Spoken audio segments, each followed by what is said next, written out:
You know, it's a curious thing about human beings. We long to see what others do not. We crave to peer behind the curtain, to uncover the secret pattern, the hidden truth that makes sense of it all. There's something intoxicating about the idea of waking up while the rest of the world still sleeps. But have you ever considered the price of that vision? The quiet danger that comes with seeing too clearly, too deeply. You see, when a man looks into the fabric of life and begins to sense that the world is not as everyone believes it to be, he doesn't merely discover truth, he discovers distance. The kind of distance that stretches between himself and the familiar comforts of ordinary thinking. The crowd moves in one rhythm, one melody, predictable, safe. But when you start to hear the deeper harmony beneath it, you can no longer dance in quite the same way. It's like realizing the puppet strings on the stage. Suddenly the play loses its innocence. Most people don't want to see. Not really. They want reassurance, not revelation. They want their stories to stay intact because the stories give them purpose, position, and peace. The one who sees through them becomes, in a sense, a foreigner in his own land. Now, this doesn't make him superior, oh no. It makes him vulnerable. Because the one who sees what others don't often finds that his language no longer fits the world. He becomes like a bird speaking to fish. His song beautiful perhaps, but incomprehensible. When you begin to awaken, you may find that your laughter and your tears no longer come from the same places as before. You may laugh at what others find tragic. You begin to notice that the whole game, society, ambition, reputation, control, is built on a most elaborate dream. And once you see the dream for what it is, you can't quite go back to sleep. Now, the danger here is subtle. It's not merely that others will misunderstand you, though they will, but that you might begin to misunderstand them. You might begin to think that you are separate, wiser, somehow above the slumbering world. That's the trap, the ego of awakening. To see through illusion and then form a new illusion about being the one who sees is a very clever trick of the mind. It's like stepping out of one cage only to build another, this time out of enlightenment instead of ignorance. One, it doesn't make you special. It makes you transparent. You begin to see that you were never apart from the sleepers, that their dream is your dream, that there is no them and me, only this is. This great mysterious play of seeing and not seeing, knowing and not knowing. But before that realization dawns, there is often a lonely stretch. The desert of clarity. You might feel as though you're standing on a hill, watching the crowd below chase after shadows. Money, fame, power, righteousness. And you want to shout, it's not real. But then you realize they wouldn't understand, and even if they did, the game would lose its meaning. After all, the play needs both dreamers and those who momentarily awaken, or else there would be no play at all. So the wise man smiles, not out of arrogance, but out of compassion. He sees that ignorance is not a flaw, it is part of the dance, that each person awakens in their own time, not a second sooner. The danger of seeing what others don't is not the vision itself, but the isolation that can come with it, the temptation to believe that you've transcended the human story, rather than recognizing that you are as the story, merely seeing from another angle. You see, it's one thing to wake up from the dream. It's another to wake up within it, to see the illusion, yet still play your role with grace and laughter. That's the art. That's the balance. Because when you truly see, you realize that even the sleepers are sacred. Even the masks are part of the divine face. And so, the awakened one stops trying to change the world and begins instead to dance with it. For what is the point of awakening if it doesn't lead you back into love with what is? You see, once your eyes are opened, it's very easy to become disillusioned, even cynical. You begin to see the machinery behind the curtain, the endless striving, the pretending, the collective madness dressed as civilization. You start to notice that most people are performing, not living, that we spend our days chasing symbols. Money, titles, reputation, and rarely touch the raw pulse of life itself. And so, the one who sees might feel the urge to withdraw, to step back from the play, to sit by the fire at the edge of the forest and watch the parade go by. That can be beautiful for a time, necessary even. Because when you first awaken, the noise of the world feels unbearable. The constant hum of seeking, wanting, fearing, it grates against your newly sensitized soul. But beware, solitude is sacred only so long as it opens you, not hardens you. Many seekers mistake withdrawal for wisdom, when in truth it is merely a quieter form of fear. The fear of returning to the marketplace, the fear of rejoining the dream with open eyes. When the Buddha was enlightened, do you remember what he did? He didn't build a temple on a mountain and hide from humanity. He walked back into the world, barefoot, smiling, carrying nothing but the realization that everything was already whole. Because enlightenment is not an escape, the danger of seeing what others don't is believing that your seeing must separate you from them. It doesn't. It simply shows you the unity behind the illusion of difference. You may find that people start to treat you strangely. Some will be drawn to you, others will resist you. It's not that they dislike you, it's that you reflect back the truth they're not ready to see. And yet, if you make the mistake of believing your role is to awaken them, you will suffer endlessly. For people don't wake up through argument or persuasion. They wake up through experience, through the unfolding of their own journey, in their own time. The river does not force its flow. It carves the land by patience. So the wise man speaks gently, if at all. He teaches by presence, not proclamation. By being at ease in himself, he allows others to remember something they have forgotten, that life was never meant to be conquered or understood. You may wonder, why can't everyone see it? Why can't they feel this astonishing simplicity, this immense stillness beneath the chaos? But ask yourself, had you ever truly seen the sky all at once? No, you can only glimpse it in parts, and each person's view, though incomplete, is perfectly suited to where they stand. Perhaps that's what the divine enjoys most, the endless variety of perspectives, the seeing and the not seeing, the waking and the dreaming, the way truth hides from itself so that the game can go on. To see what others don't is not a curse, though it may feel like one at first.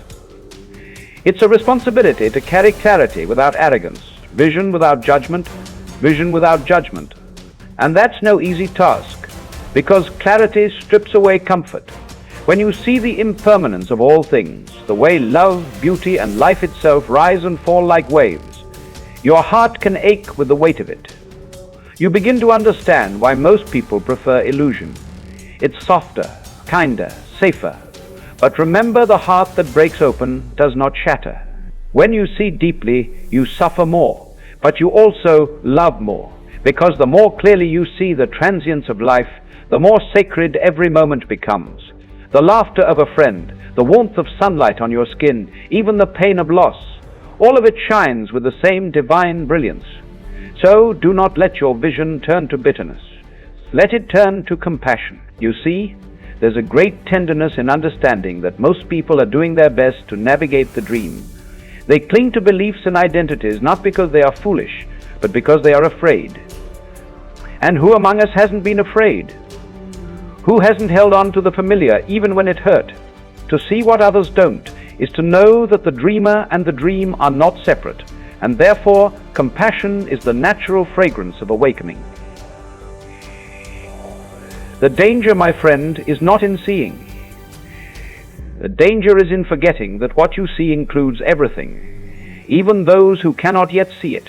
And so, the one who truly sees must learn a delicate art. How to live among the dreaming without mocking the dream, how to speak without preaching, and how to love without clinging. You see, the awakened state is not some cold, superior position from which you look down upon others. It is rather a profound participation in the mystery, a recognition that even illusion is part of truth, that even blindness has its sacred place. If you are wise, you will come to see that ignorance too is divine. The child who does not yet know the rules of the world plays freely, without concern for success or failure.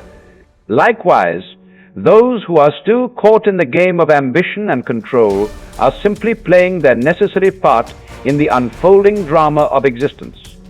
Without them, you would not awaken. Without darkness, light has no contrast. But here lies another danger, that in your seeing, you become disheartened, that you begin to feel the futility of human striving.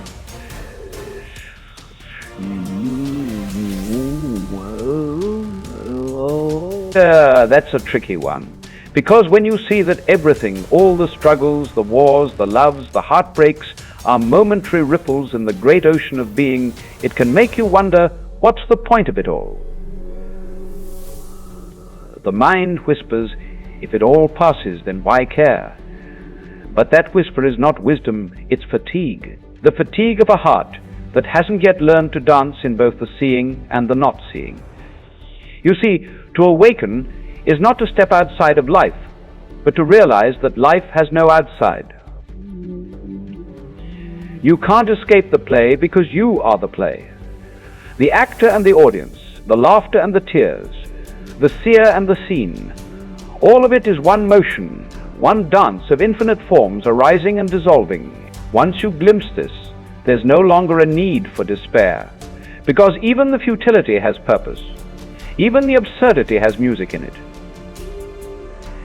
Imagine watching a child build a sandcastle on the beach. You know the tide will soon take it away. But do you run to stop the waves? No.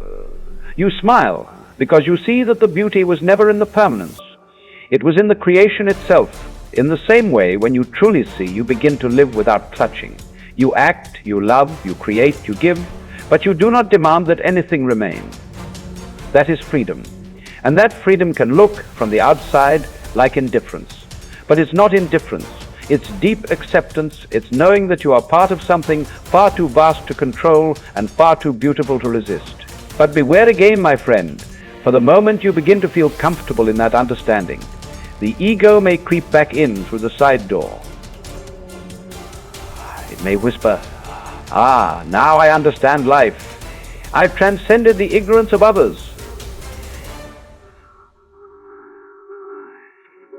It loves the idea of being the one who knows. But the truly awakened do not claim to know, they live in wonder. They bow before the mystery as a musician bows before his instrument. Because to see clearly is not to possess truth. It is to be possessed by it. To breathe, laugh, and weep in full recognition that you are not the one doing it. It is life doing it through you. So when you find yourself isolated in your vision, remember, you are not the one who sees apart from others. You are life seeing itself from a particular angle.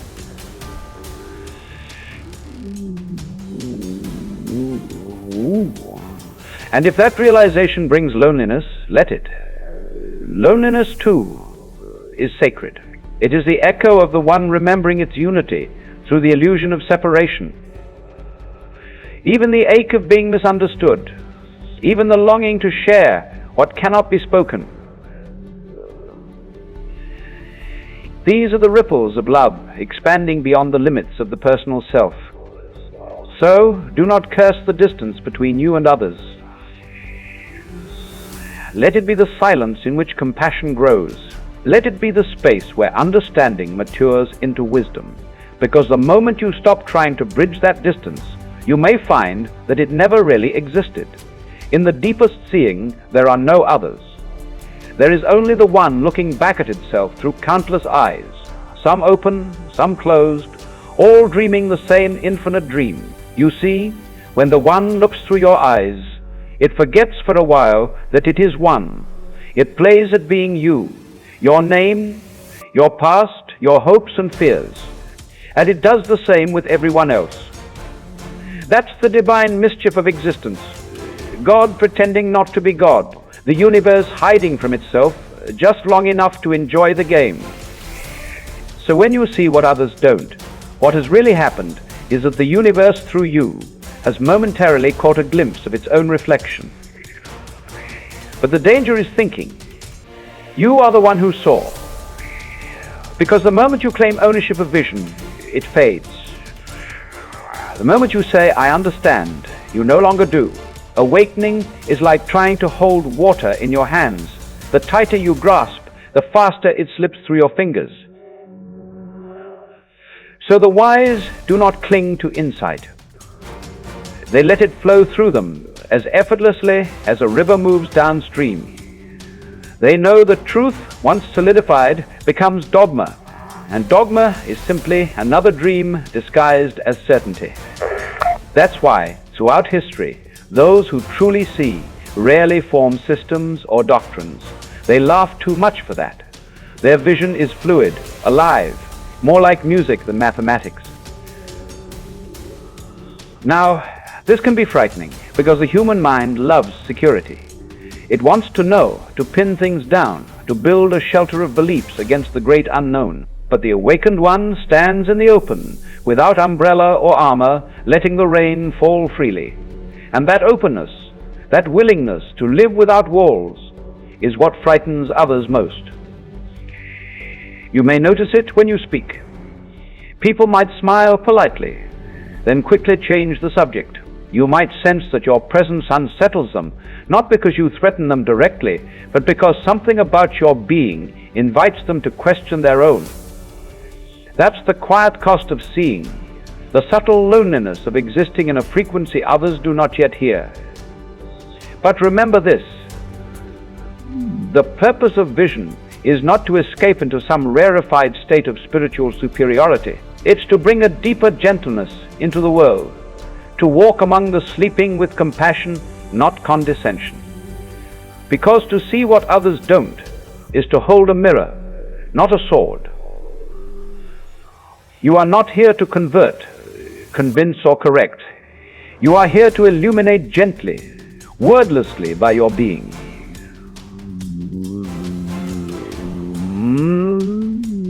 They simply shine, and by shining, everything else grows.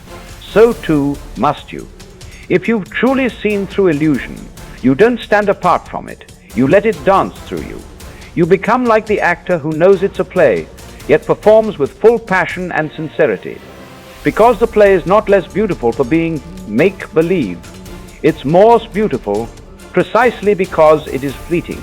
You begin to laugh more not mockingly, but tenderly.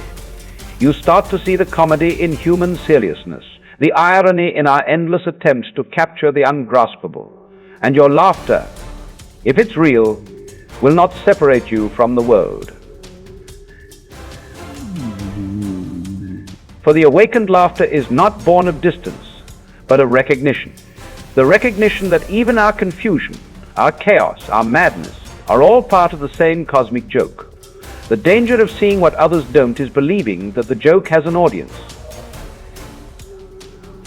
It doesn't. And when you realize that, you stop trying to fix life. You stop trying to explain it. You just live it wide-eyed, open-hearted, unafraid. Then seeing becomes simple. It's no longer a heavy burden or a grand revelation.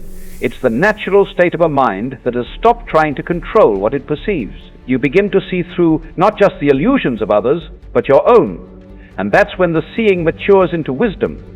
For wisdom is not in knowing more, it is in needing less to be right, less to be understood, less to be separate. And finally, perhaps, you discover that the greatest joy is not in seeing what others don't.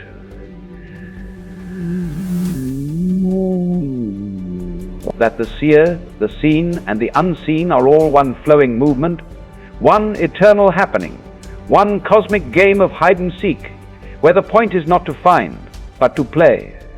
And perhaps that's the final, most exquisite paradox.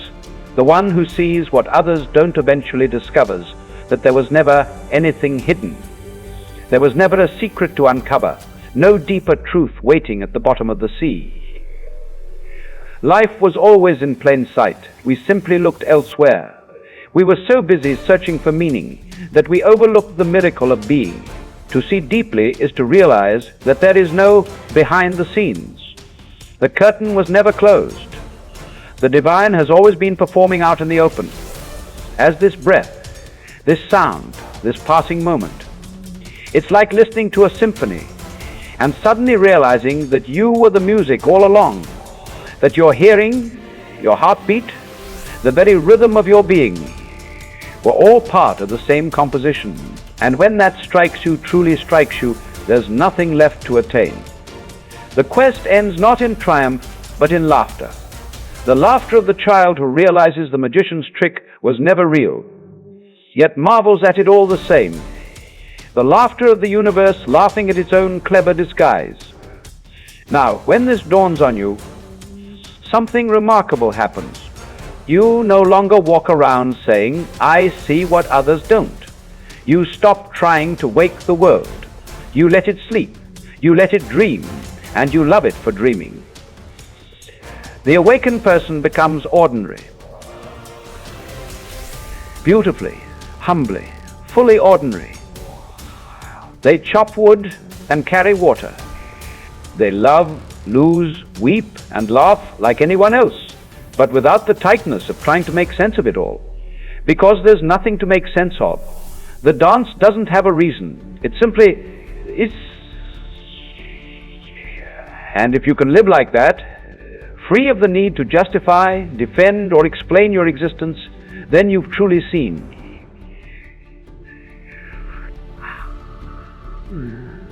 Now, some might call that detachment, but it's not detachment at all.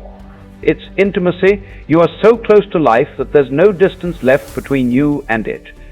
So intimate that you can finally stop clutching at it. The hands that once reached out to grasp the world now open in wonder, as if saying, "Ah, this breath, this sky." You see, the real danger of seeing what others don't, this sky. It's believing that clarity separates you from humanity. But true clarity dissolves separation. It reveals that the saint and the sinner, the wise and the foolish, the sleeping and the awake, are all expressions of the same boundless awareness, playing hide and seek with itself. The wave that rises and falls, does it ever truly leave the ocean? Of course not. The wave is the ocean, temporarily taking form. And so are you. You may appear as a person, a name, a body with a certain life story, but beneath all, that is the same boundless energy that pulses through galaxies and grasshoppers, rivers and stars. When you see that, truly see it, you can never again look at another human being or even a blade of grass and think of it as other. Everything shines with the same light. And perhaps this is why those who see rarely take themselves too seriously. They've discovered the great cosmic joke that the one seeking meaning is the meaning. So they smile, they laugh easily, they cry without resistance, they play their part sometimes as the wise teacher, sometimes as the fool, but always knowing that the play itself is the point. If you've come to see what others don't, then let that seeing soften you.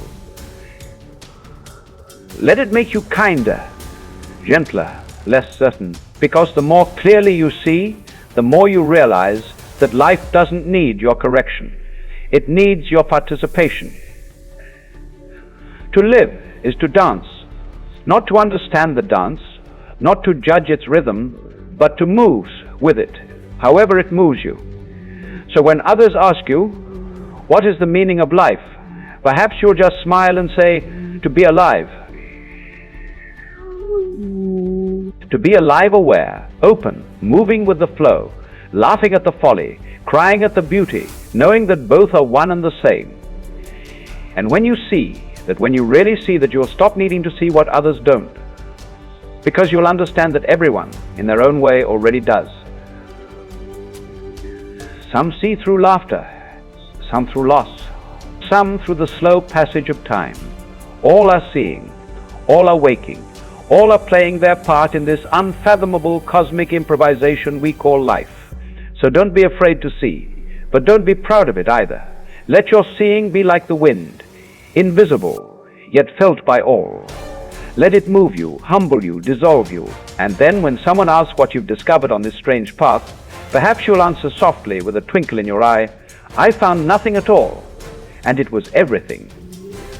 So here we are, you and I looking at the same world through different eyes, yet somehow it's the same seeing, isn't it? The river flows, the stars turn, the dream continues. And perhaps the greatest wisdom of all is simply to let it. To let the world be as it is. To let yourself be as you are. To let others see in their own time. For in the end, there is no danger in seeing what others don't. There is only the joy of realizing that you are never separate from the ones who still dream. And that, my friend, is the freedom that no vision can surpass. The freedom of being as it is.s